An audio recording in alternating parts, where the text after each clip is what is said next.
এত কষ্ট কইরা মাথার ঘাম পায়ে ফালায়া মাত্র 250 টাকার কাজ হইলো। প্রচুর ক্ষুধা লেগে গেছে, যাই এখান থেকে কিছু খায়া নেই। এখান থেকে যদি খাবারের টাকা খাই তাহলে তো 500 টাকা মিলাতে পারব না। আর বাবারে কি টাকা দিব? বাবারে তো বলছি 500 টাকার কাম কইরা না দেখায় দিব। ও ভাই, কিছু কি খাইবেন? না ভাই। ও, অনেকক্ষণ ধরে দাঁড়ালেছেন তো, হে লেগে জি গাইলাম ভাই।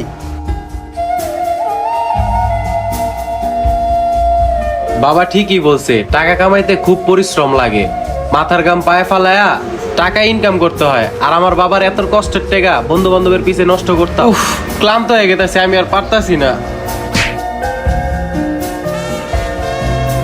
যে ছেলে এক গ্লাস পানি তুইলা খাইতো না, সেই ছেলে কি পরিশ্রমের কাজ করতে আছে।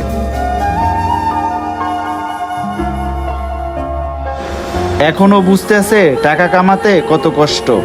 আমি বড্ড ক্লান্ত হয়ে গেছি, আর পারতাছি না। এখন বুঝতাছি টাকা কামাইতে যে কত কষ্ট। বাবা